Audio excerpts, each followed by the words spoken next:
Hi అండి, welcome to హనుమాన్స్కిచెన్. ఈరోజు ఇంట్లో ఉన్న వాటితో ఈజీగా ఐస్ క్రీమ్ను ఈ వీడియోలో షేర్ చేయబోతున్నాను. ముందుగా 3 టేబుల్ స్పూన్స్ వరకు కస్టర్డ్ పౌడర్ని తీసుకోవాలి. మీ దగ్గర కస్టర్డ్ పౌడర్ లేనట్లయితే కార్న్ఫ్లోర్ని యూజ్ చేయొచ్చు కస్టర్డ్ పౌడర్ ప్లేస్లో.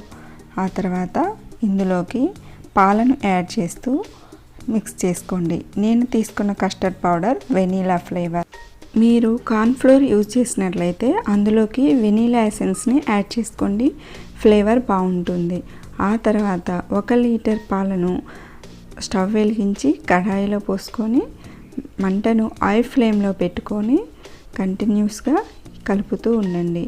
ఈ విధంగా పాలు పొంగొచ్చిన తర్వాత మంటను మీడియం ఫ్లేమ్లో అడ్జస్ట్ చేసుకొని 1 కప్పు పంచదారను అందులోకి యాడ్ చేయండి. వెయిట్లో వచ్చేసి 80 గ్రామ్స్ వరకు సరిపోతుందండి. మీరు టేస్ట్కి సరిపడా చూసి వేసుకోండి, మీ టేస్ట్కు తగ్గట్టు. పంచదార అంతా మెల్ట్ అయ్యే వరకు ఈ విధంగా కలుపుతూ ఉండండి. పంచదార మొత్తం మెల్ట్ అయిపోయిన తర్వాత మనం ముందుగా తీసుకున్న కస్టర్డ్ పౌడర్ని ఒకసారి మిక్స్ చేసుకొని ఇందులోకి యాడ్ చేసుకోవాలి.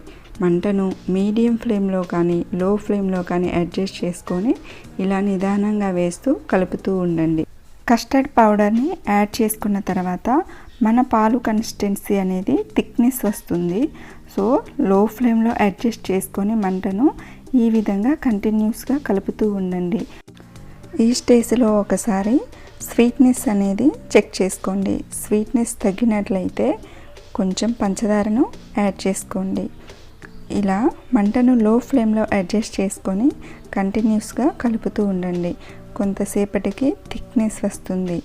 ఈ పాలు కన్సిస్టెన్సీ అనేది థిక్నెస్ వచ్చే వరకు ఇలా కంటిన్యూస్గా కలుపుతూనే ఉండాలి. మనం తీసుకున్న పాలు ఫ్యాట్ క్వాంటిటీ ఎక్కువగా ఉంటే ఐస్ క్రీమ్ టేస్టీగా ఉంటుంది. ఇలా థిక్నెస్ వచ్చిన తర్వాత ఈ కడాయిని పక్కకు దించుకొని చల్లారనివ్వండి. మధ్య మధ్యలో మీగడ కట్టకుండా ఇలా గరిటెతో కలుపుతూ చల్లారనివ్వండి. ఈ విధంగా పూర్తిగా చల్లారిన మిశ్రమాన్ని ఒక మిక్సీ జార్లోకి యాడ్ చేసుకొని 2 మినిట్స్ వరకు బ్లెండ్ చేసుకోండి. ఈ విధంగా బ్లెండ్ చేసుకున్న తర్వాత మన కస్టర్డ్ క్రీమీగా ఈ విధంగా సాఫ్ట్ టెక్స్చర్లో వస్తుంది.